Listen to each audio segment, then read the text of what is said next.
Welcome back to another video. I have exclusives of exclusives for y'all. First of all, it's an exclusive just because this is a Saturday morning video. I never do Saturday morning videos, but I got this information and I had to stop what I was doing and get this out to y'all. I have not even had my coffee yet, so I don't know where I'm gonna be at on this video, but I also received some exclusive privileged only to Grumpy for his Grumpyites, I guess if that's the word you want to use, for my followers, some exclusive photos that have not been released yet, that were released to this channel first because we are such a big supporter of Wingbits. We've been with Wingbits for, one day I'll figure it out, but I've at least since maybe last April or May, one of the first stations, definitely one of the first stations in my state, but it was, I know we did like beta signups in July, and I was already, I guess, an alpha, whatever you want to call it, before that. And I have did countless videos. Every week there's a video done about Wingbits. That's why I have up here the older Wingbits logo that I recognize, that some of y'all recognize, and the newer Wingbits logo. But because of all that and that support I've given to them, they have given me some exclusive pictures of what their new device will look like. Now, we've seen some pictures in some of the pamphlets that we're giving out and stuff like that, websites, but these will be actually the pictures of what the device looks like. This is from the manufacturer themselves, and we're going to just take a look at them, go over them real quick. This ain't gonna be a long video. It's only a couple of pictures, but it's a way that, you know, some people wanted to see a little more detail of pictures, and this will have it. So without getting too deep into the weeds to make this video too long, for those who aren't familiar with Wingbits, Wingbits is a project, DPIN project that rewards people with crypto. They have a lot of partnerships, but it uses basically ADS-B, which is transmitted from airplanes, to be able to track airplanes. But not only does it do tracking for airplanes, there's a lot of other things that this can be used for. And you have companies out there that are looking for this information. Again, I didn't have my coffee, so I'm not on top of my game right now. But, you know, some things are even, not even about when it's in the air, but what is this plane doing while it's on the ground? How long is it taking for a plane to get from, you know, basically 1,000 feet to the ground? What happens when it's on the ground? Is it sitting around at some of these airports down here and just, is it waiting to get to the gate? Is there a delay going from the gate to the tarmac? Is there, are planes backed up on the tarmac? You have businesses that are looking for this information and looking to buy it. And you look now at how much this has grown. And right now, this is just people who bought their own device. First 2,000 people. And now we have websites that are now selling the actual professionally made models of the Wingbits and Wingbits/GEODNET stations. So Wingbits, after talking to some potential customers, they wanted something a little more, I guess, a little more rugged, a little more structured, standardized, and they worked with HiFix. And Wingbits didn't manufacture them; they just knew what they wanted and worked with a manufacturer, in this case HiFix, and HiFix manufactured what they wanted, and now they're being sold. So we've seen those. Again, if you've seen any of my videos, you know about these already, but this is basically the pictures that we saw. So I was given some photos of what these look like. So I also want to discuss real quick that on the docs.wingbits.com website, they have updated their docs page to include some of the new things that are going on. There's been a lot of question about the geosigners. That is for the people like me who have our own BYOD stations, that we're supposed to be getting geosigners at some point that will connect to our devices and will have GPS in them and some type of algorithm or encryption key or something like that to make sure that our device is the one that we say it is, the 3 named version, and it is where it belongs. This is another thing that the customers that they were looking to have business with said, they wanted or needed to make sure that those devices are where they say they are. They're not being spoofed or anything like that. And this is what they came up with. So they do have GeoSigner, frequently asked questions. What connector does it use? It uses an SMA connector. The antenna is a GNSS antenna. Cable is 3 meters long, which I know what a lot of people are going to have an issue with, including myself, is that in some of these places, like on my building rooftops, I have the I have the Wingbits device itself in what they call like a penthouse, which is like where all the equipment is on top before the antennas go out to the roof. That equipment is in what they call the penthouse, kind of like I guess an attic or the top floor, whatever you want to call it. Well, that's where my Wingbits station is. So I have to figure out how I'm going to get my GeoSigner out. I'll cross that bridge when it comes if I have to get some type of extender or something like that. Many of my other stations, if y'all have seen my previous videos, are in outdoor boxes. I'm not sweating that part at all. So what if my ADS-B radio is too big? So there's several different questions that people have come up with that they have put on here. So if you need to extend the cable, you can do it with any male SMA cable. They don't recommend anything on 10 meters. So you have those frequently asked questions here. If y'all who have questions about the GeoSigners want to go here and read about that. Also included in that white paper is, the docs page is the HiFix hardware frequently asked questions. So they have added this also. So if you want to come here and read this, you can click on it and it tells you that information that some of us have seen already. But just in case any of y'all have not seen it, but it tells you about the different communications of it. Future upgrade for drone remote ID, AIS, GNS. But it does tell you some of the different things about it. Also, the MGW310, which is the version that is a GeoDNet and Wingbits device combined. And you can also take a look at this and read all about it. Also, because some of y'all have asked, at one time, there was this device that was called the WB300. So we knew this as the WB200 for Wingbits only device and a WB300, which was the combined Wingbits-GEODNET device. And it caused a little bit of confusion, including myself, when all of a sudden you didn't see no more mention of WB300. And now you see the MGW310. It's the same thing. HiFix or GeoDNet, one of them just came up with this nomenclature because it matches some previous devices they had, so they can keep this in line with their other models and stuff. They changed it to the MGW310. So the MGW310 is the same as the WB300. If you see some nomenclature or people talking about that in the past. This is our first exclusive picture. This is a picture of an actual device. The final device will be a tad different because it will have some markings on it and some pretty illustrations and drawings and stuff like that. But this is one from an actual device. You have you have a port in the back for ADS-B and AIS, and you have this proprietary port right here. We're going to talk about that in a second. On top, you have this adapter that will go to an antenna. So the antenna, there will be an antenna, a 1090 antenna that is included in this device that you get.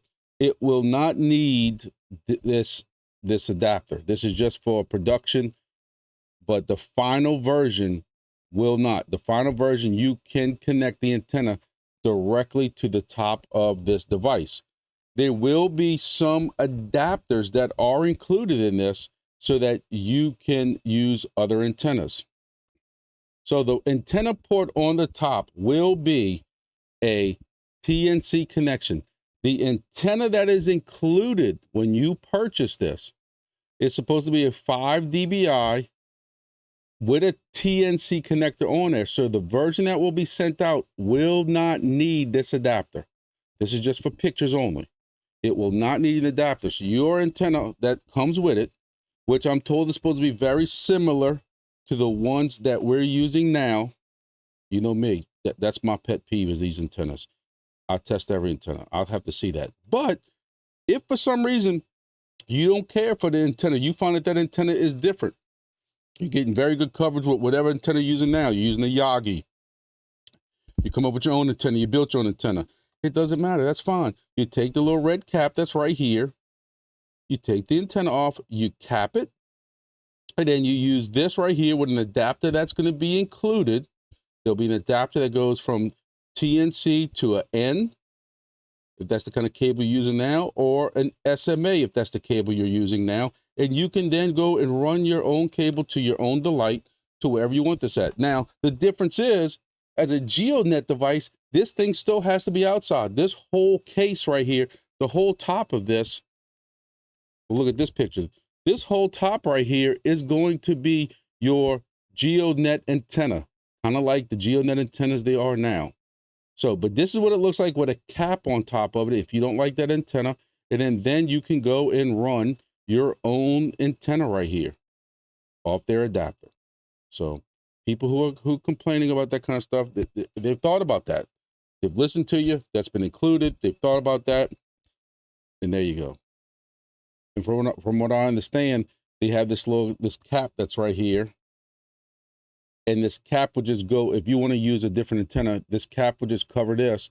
And then there will be adapters that will go from, that supposedly will be included for any kind of other N type or SMA that you might want to put into here, and just run maybe a side cable to put the antenna somewhere else, I'm thinking. But there will be adapters for this. This right here, from what I understand, is going to be a proprietary type cable that is mentioned on, when you go to the docs page, it does discuss all this. You know, what connectors are used for the top and side antenna ports. Antenna connector on top is a TNC female. The two antenna connectors on the side of each unit labeled ADS-B auxiliary are also both TNC female. Some people already have cables with N-type or SMA connectors. HiFix will include a TNC male to N-type, whatever. You will have adapters if you want to run a antenna, you know, maybe you got something going up a tower or something like that, or top of a building, something like that. You don't want to have to go and change all that out. You'll be able just to take the cable and plug it into the side of this with these adapters. The HiFix uses a proprietary cable that combines both power and Ethernet into a single cable. On the device side, cable uses an M16 14-pin connector. Wall of the cable is a DC jack socket, except that DC jack is center positive. Ethernet portion uses a male plug cable. So when we go back and look at these images, this right here is going to be that 16-pin connector that we just talked about, that will carry both power and Ethernet. Now, I know what some of y'all are already thinking, because I see y'all already asking these kind of questions and comments inside of the Discord. Normally is, can you run both Ethernet and power? Hey, and I'm on the same cable. I'm gonna say, hey, we've done it before with other applications. Nothing with DP or crypto or stuff like that. In real world applications, I got cellular right now being installed on a tower at work, and they have everything being on one big cable that goes up to these sector antennas, and everything's enclosed in one cable. Power,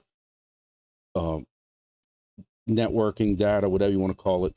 So, hey, it's been done before. I'd like to sit here and say, hey, it's something that we're not going to have to worry about. That's just the way it's going to be ran. It's not like we can separate it. So we're going to have to deal with that part. What's the inside look like? Well, for this prototype, or whatever you want to call it, that they were built, the pre version, there is a LTE 4G card that they were testing with that could be maybe something for the future. It's not going to be available right away, but you never know what the future holds. But this is with the ADS-B boards. So if any of y'all know on the Discord, plus 120.83 dBm, that's his Discord name. Very, very active and knowledgeable guy. I'll give him that in Wingbits. We kind of like to go back at it every now and then, but really cool guy. Been around a lot of projects, a lot of knowledge, a lot of history. But he brought up a great question, and that was, what kind of sensitivity is this ADS-B board going to have compared to what we're using now? If you follow this Discord at all for a while, some of us can get very heated and passionate about what ADS-B stuff we're using. You know, one time we were using greens, then those started failing. Then we're using blues. Some people like to use the blacks and just put filters and different things on them like that. From what I'm being told, that this board is basically the same cheap chipset of these blues and greens that we're using. So these should be pretty much high performance. And also, these will have the included LNA, or the amp, if you want to call it that, and the filter. So basically the same thing you're getting in a green or a blue SDR now is what is going to be included in this board. So we don't have to worry about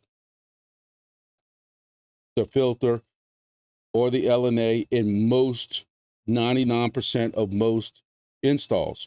I don't want to get into that. I really don't want to get in, off the rails too bad here, but I know there are some people who comment in the Discord who just insist on buying cavity filters and additional amps and stuff like that. And 99% of the time, they just either create more gain than they really need because those SDRs already have those devices in them, or they go and spend money on a cavity filter and realize it's not making a difference. We've tried saying that. I have 14 different installs.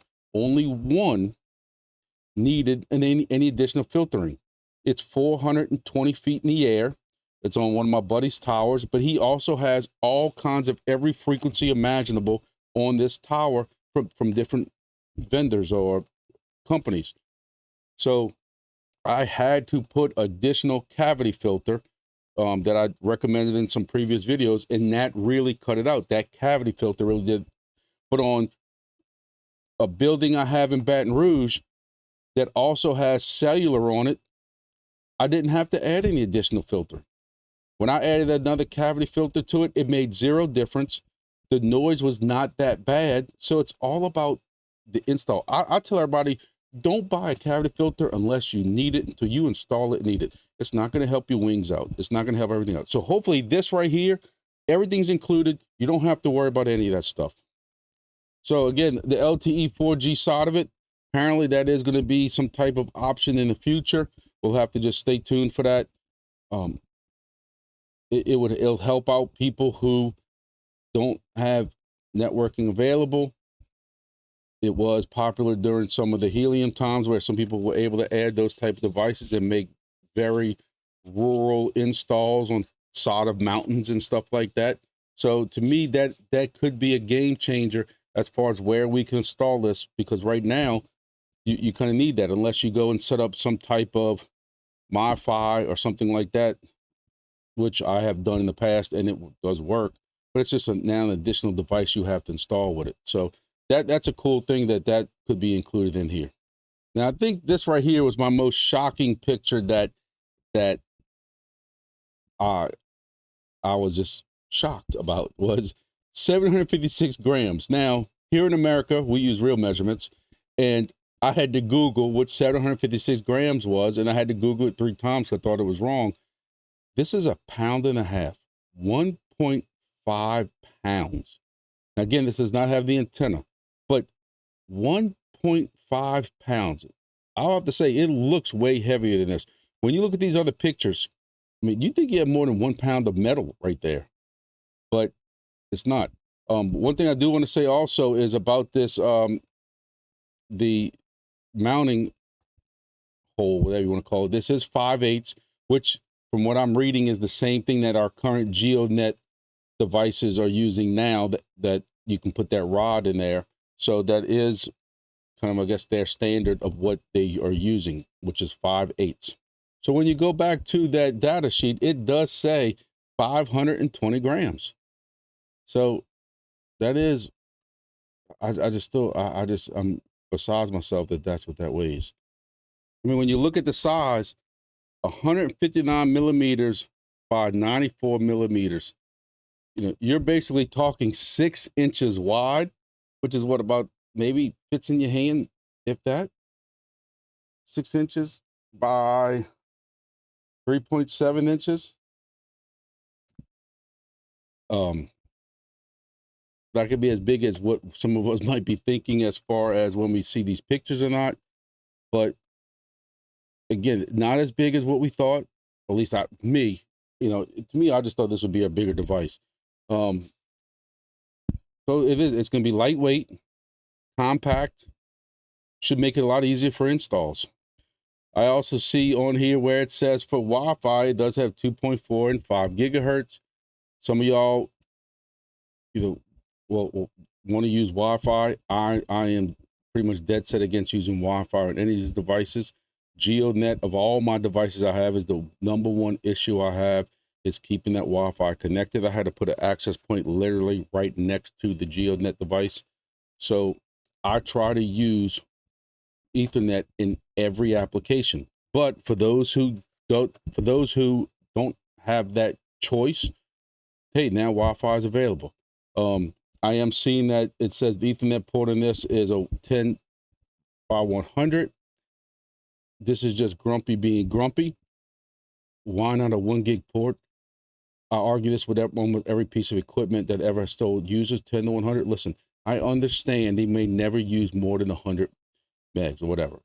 I understand that, but still, for $3 more, you could have just put the 1 gig port to make negotiating better or whatever, or just have that overhead there in case you ever need it when updating something. You know, if you have this going back to your own network switch, like what harm would have been a 1 gig port? You know, I don't know. Just because, you know me, I have to find negative in anything. I've always said, if I win $1 million, I will be negative about it because I have to give half of it back for taxes that they don't deserve. See, I can be negative about everything. But look at this picture. This whole top right here is going to be your GEODNET antenna, kind of like the GEODNET antennas they are now. So, but this is what it looks like with a cap on top of it if you don't like that antenna. And then you can go and run your own antenna right here off their adapter. So people who are complaining about that kind of stuff, they've thought about that.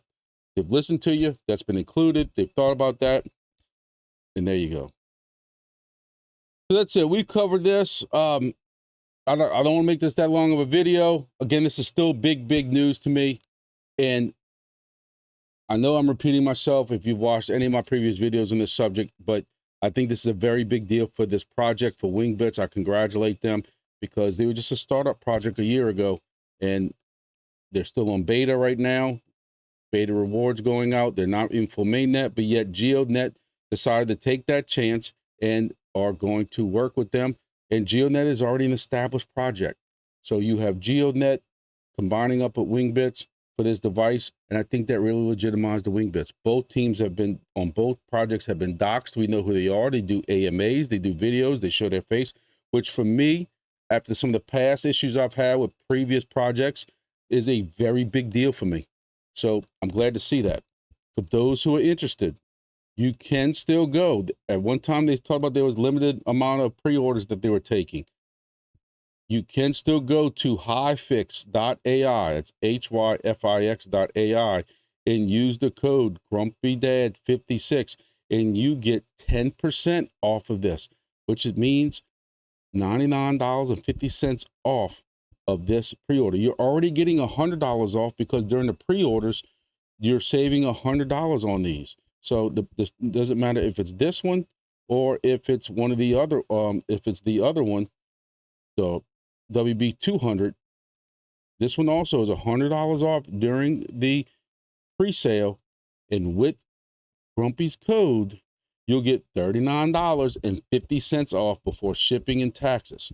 So you still have time to get these. That's at hivefix.ai. And if you want to get a GEODNET device now, and then just get the Wingbits station by itself later, you can still use Grumpy's code on a GeoDNet station. So you can go get a GeoDNet station. Those do take a couple of weeks to ship out. Orders are approximately 4 weeks. I think when I ordered mine, it was right about 4 weeks. But you can use Grumpy Dad 56 code, and you can also save $69.50 on this device if you want a GeoDNet station now. Now, if you want to use heliumdeploy.com, here's theirs. Of course, the same price, basically same thing. With the Wingbits WB200, if you use the code GrumpyDad56, you will get 10% off of this also, which is $39.50. So if you want to use heliumdeploy.com, you can also. Now, for some reason, I don't know why, they gave me a different code on Helium Deploy. But Helium Deploy's website, the MGW310 Grumpy Dad 56XL, which they gave you a different code for some reason, only gets you $50 off. I've asked them to reconsider it. I never heard anything back. So, if you're insisting on using Helium Deploy for this station, consider using my code, please, Grumpy Dad 56XL. Or if you want to save almost $100 off, you go back to hivefix.ai, use my code, and get 10% off of it. So those options are available. They're still there. And I really appreciate it. It really helps me out. It helps out the channel. And it shows a lot of support. I'm going to tell y'all, I can't see exactly who's ordering or anything like that. But every time somebody uses my code, I get an email. And I can go to this little chart that they sent me. And it shows all the orders that were placed. And again, it just shows me kind of date and time. And it says order for this and order for this and over this. I have no idea who it is or anything like that, what country they're in or anything like that. But I can tell you, there's been a lot of these sold. And it's crazy. Like, it is amazing. I'm happy for the Wingbits team. They busted their butts on this. But there have been a lot of both devices sold. Of course, there's been more of the WB200s. But there has been a considerable amount of the MG310s that were sold, which I'm not gonna lie to y'all, a little surprised just because of the price point, $1,000. Some people don't have that right now. Crypto's down a little bit.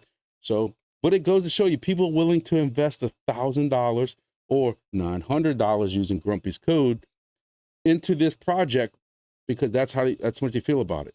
One quick thing I want to say before y'all leave. If y'all are new to this, if y'all are just trying to figure some of this stuff out, hey, I want to put a device up, I want to get a device.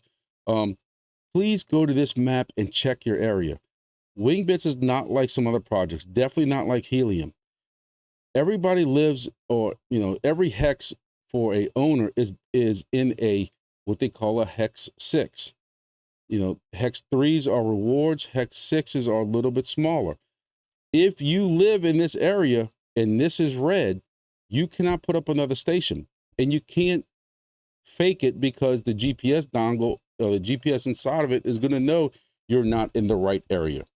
So they're not allowing people to put 10, 20, 30 stations into the hex, same hex like Helium did.